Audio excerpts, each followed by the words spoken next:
39 out of 44. Sit with that number for a second. Not 39 out of 44 games total. 39 out of 44 road games this season will be played in full NBA-sized arenas.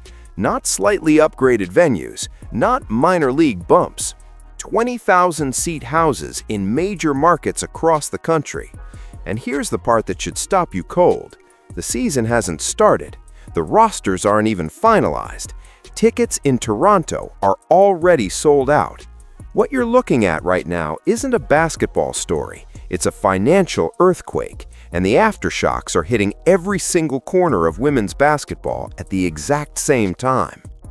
The Caitlin Clark effect has officially outgrown the building, and more than that, it has outgrown every narrative that used to surround it, because for the first time since Clark arrived in this league, every major stakeholder, the owners, the players, the networks, Nike, they're all moving in the same direction simultaneously. And the direction they're moving toward is the largest commercial opportunity in the history of women's sports. Today, we're going deeper than arena upgrades and sellout headlines.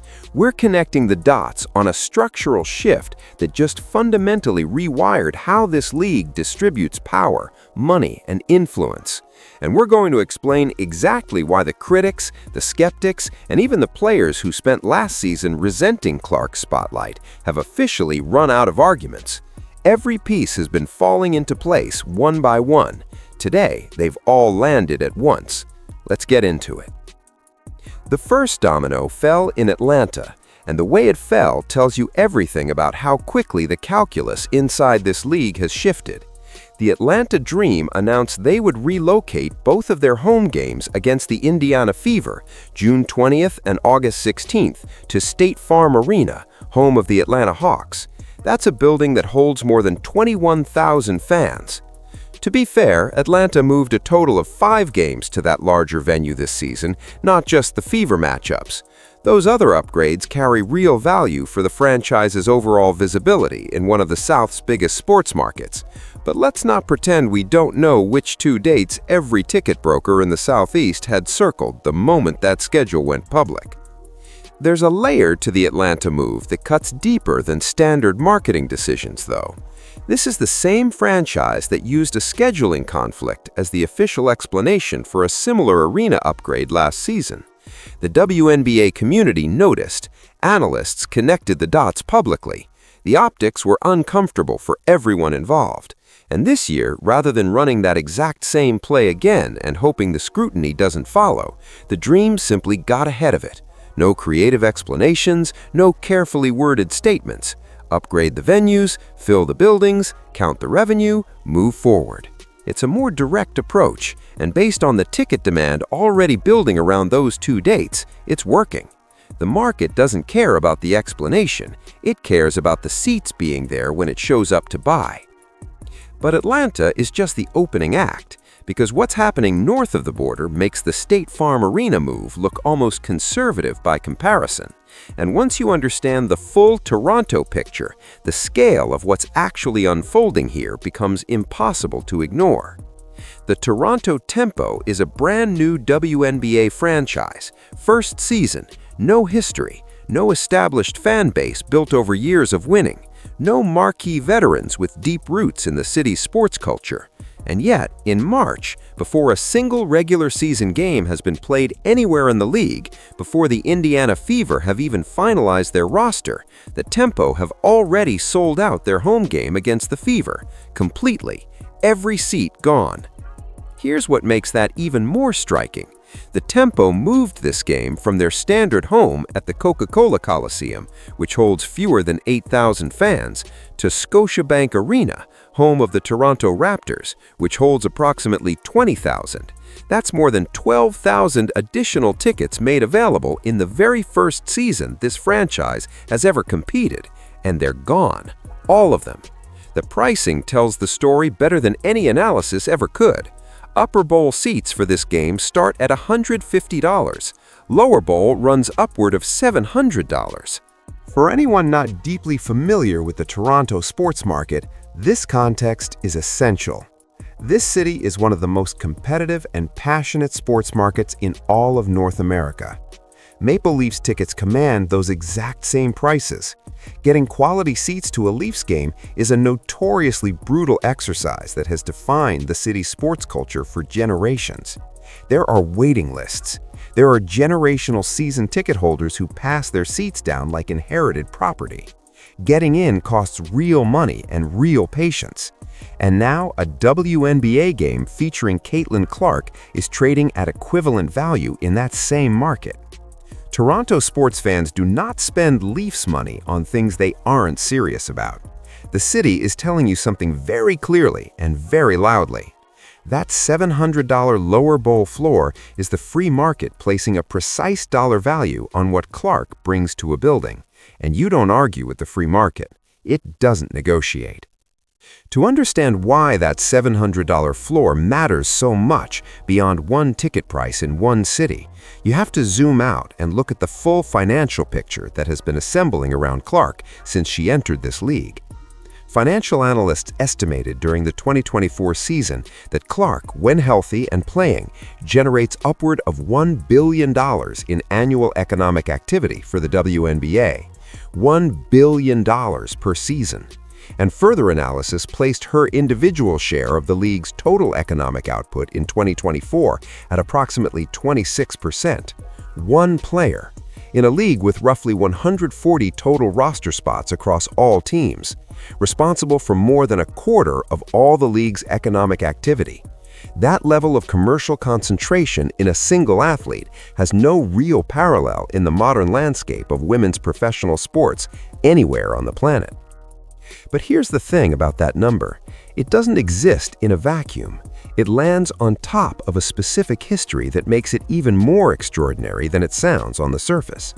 For most of its existence, the WNBA operated in a state of persistent economic fragility. Teams played in smaller arenas because they couldn't reliably fill larger ones. Franchises required financial support structures from the NBA just to remain viable. Broadcast deals were modest by any major professional sports standard. Sponsorship ceilings were real and regularly hit. The league survived. It built a passionate and deeply loyal fan base that genuinely loved this game and these players. But the kind of commercial scale that makes a league structurally self-sustaining, the kind that doesn't require outside support to keep the lights on, felt perpetually out of reach, like something that was always 5 years away. That context matters enormously because 39 NBA-sized arena road games in a single regular season and a first-year expansion team selling out 20,000 seats before opening day is not incremental improvement. It's not a step forward. It's a category shift, the kind of shift that doesn't reverse. Beyond the arena upgrades, there's another layer of the commercial picture that reveals exactly where fever games sit in the demand hierarchy. And it's the way teams are packaging tickets around Clark's appearances.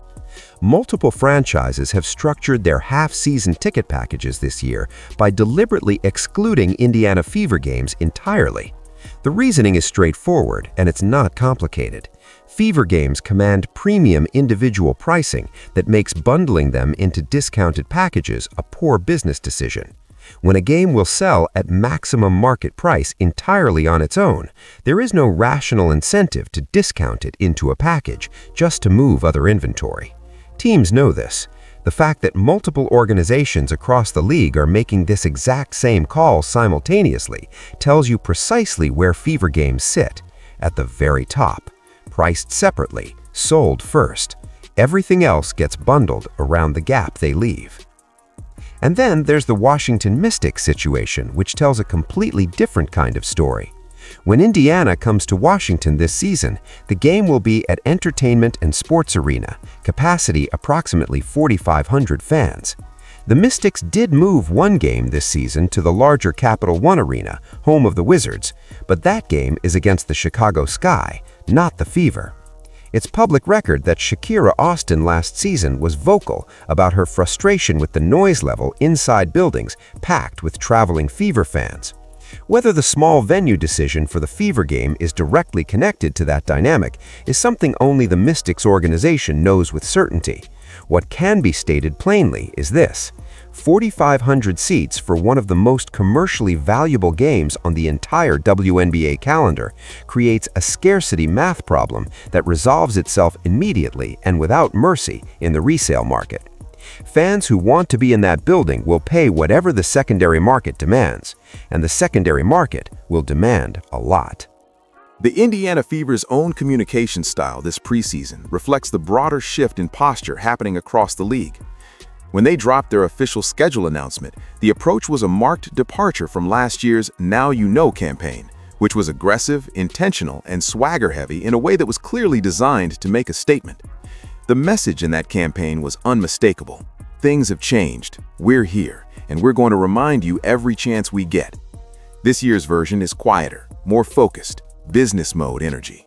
When you no longer need to announce your arrival, you stop announcing it and start executing. The Fever aren't spending energy this offseason making a point. They're preparing to compete for hardware, and the league around them is scrambling to build bigger stages to put them on. But here is exactly where this story pivots from interesting to genuinely historic. And the pivot point is a single document that doesn't get nearly enough attention in the mainstream conversation: the brand new collective bargaining agreement.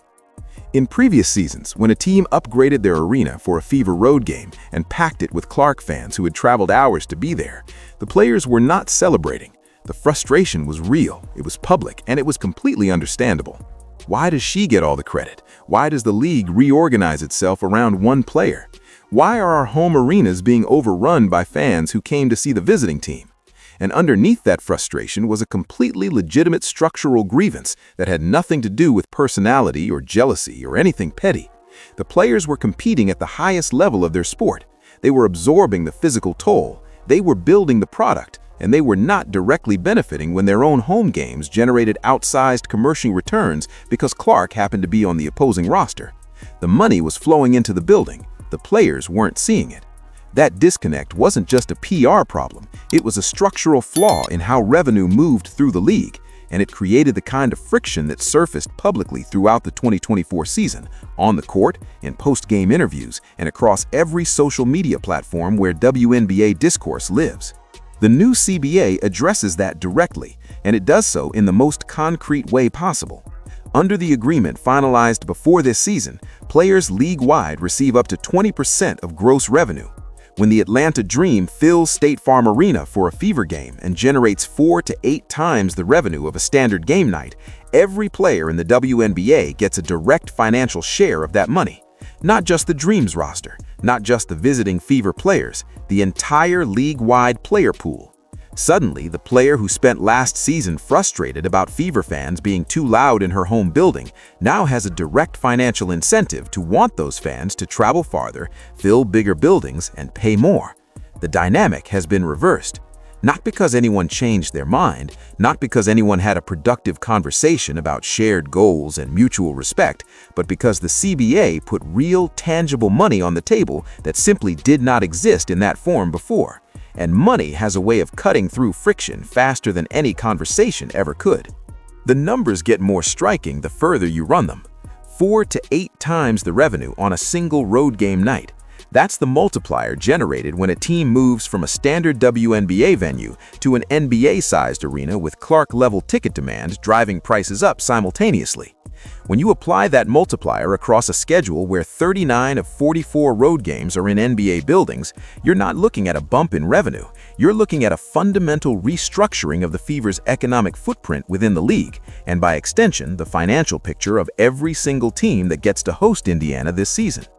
Under the new CBA, with players collecting up to 20% of gross revenue league-wide, this isn't abstract policy language, it's arithmetic that shows up in actual paychecks.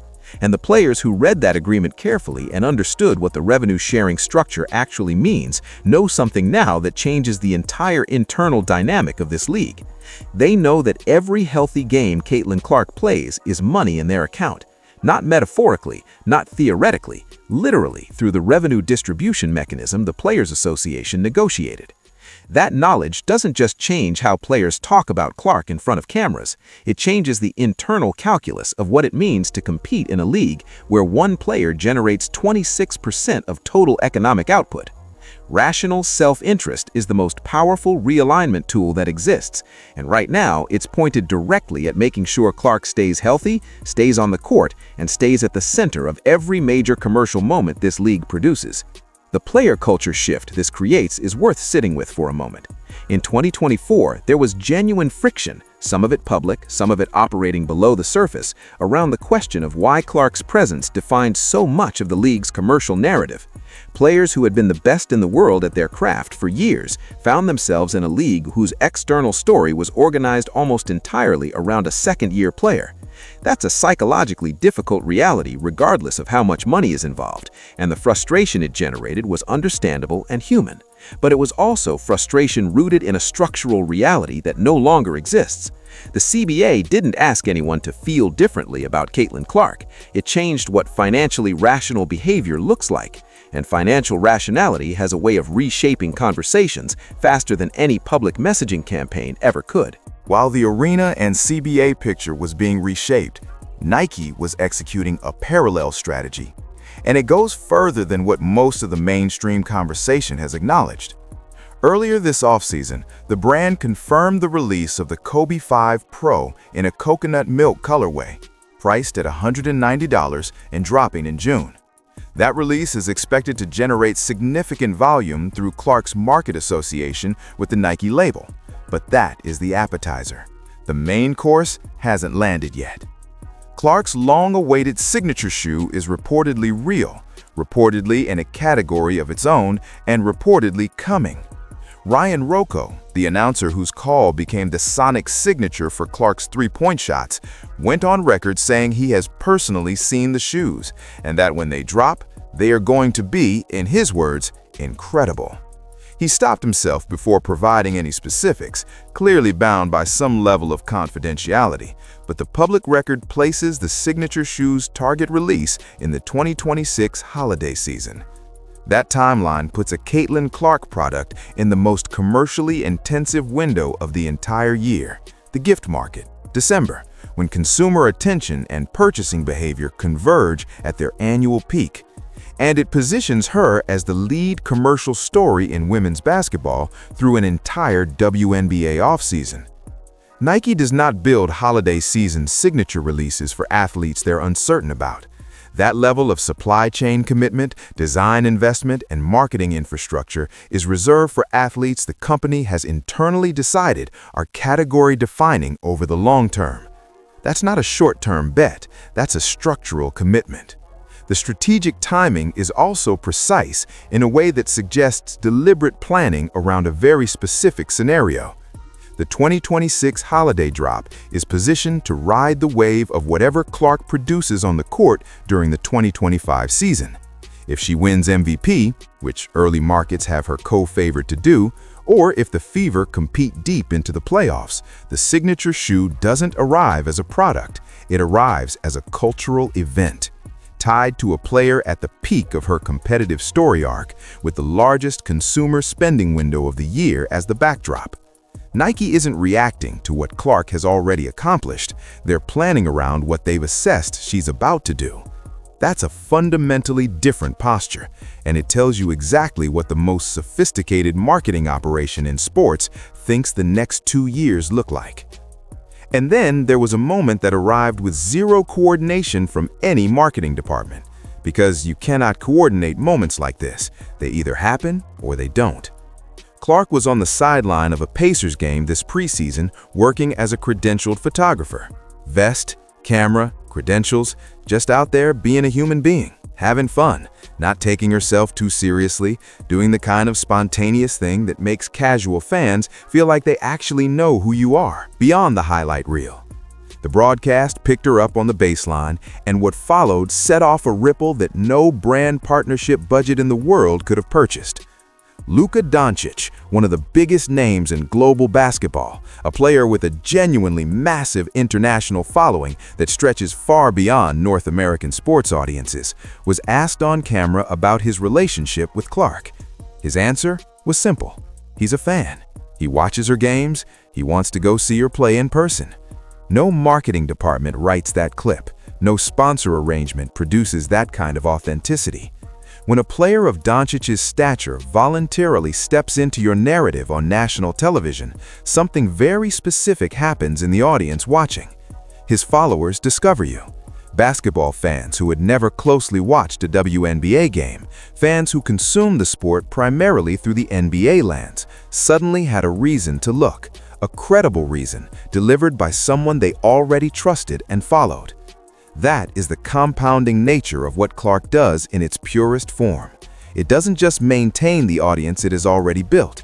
It continuously recruits from other large platforms through gravitational pull. Every time a major star from another sport publicly acknowledges her, their entire following gets an introduction. The Luka moment was spontaneous. The ripple it generated across social media over the following days was real, measurable, and pointed new eyes directly at this league. That's not a footnote, that's a blueprint. Here is the picture that emerges when you put every single one of these pieces together. And it is a picture that makes 2025 genuinely unlike any season this league has operated within before. In every previous year of the Clark era, at least one major stakeholder group was pushing back against the tide. The players had legitimate financial grievances about the revenue structure. Some owners were cautious about the full infrastructure commitment. The media narrative remained divided. Multiple forces were working against the commercial momentum at the same time, creating friction that slowed what could have been a much faster build. That resistance has now structurally collapsed. Not because everyone had a change of heart, not because a difficult conversation resolved something that had been festering, but because every financial incentive in the entire ecosystem now points in the same direction simultaneously. Owners are upgrading arenas because 4 to 8 times the revenue on a single game night is not a complicated business case. The math makes the decision for you. You don't need a strategy meeting. Players are legally aligned under the CBA. They have a contractual stake in Clark's spotlight being as bright and as commercially potent as it can possibly be. Nike has committed its most significant long-term investment in women's basketball to Clark's brand and timed it for maximum cultural impact. Luka Doncic is on national television telling his international audience that he wants to watch her play. A first-year expansion team in Canada sold out a 20,000-seat arena in March. The networks have their star, the sponsors have their face, the fans have their arenas, and every single gear in this machine is turning in the same direction for the first time since Clark stepped onto a professional court. What comes next is what all of this infrastructure was built to support. The arena decisions, the CBA provisions, the Nike category commitment, the Toronto sellout in March. None of that is hype. Infrastructure is the opposite of hype. You don't pour this kind of money and structural commitment into something you believe is temporary. You build infrastructure for something you're betting on. And right now, every major player in the WNBA ecosystem has placed their bet. The chips are on the table, the season is about to begin. If the Fever construct the right roster, run the right systems, and Clark stays healthy through a full season, the 2025 WNBA season won't just be another chapter in this story. It will be the chapter that makes everything that came before it look like the setup. The long, slow, sometimes painful setup for something much larger than anyone outside this community has been willing to say out loud. The infrastructure is built. The incentives are aligned. The market has already spoken in Toronto, in Atlanta, in every city that looked at that schedule and immediately moved the Fever game to a bigger building. The only thing left now is the season itself. And if everything that's been put in place over the last 2 years delivers on what it was designed to produce, what happens next is going to be something people talk about for a very long time.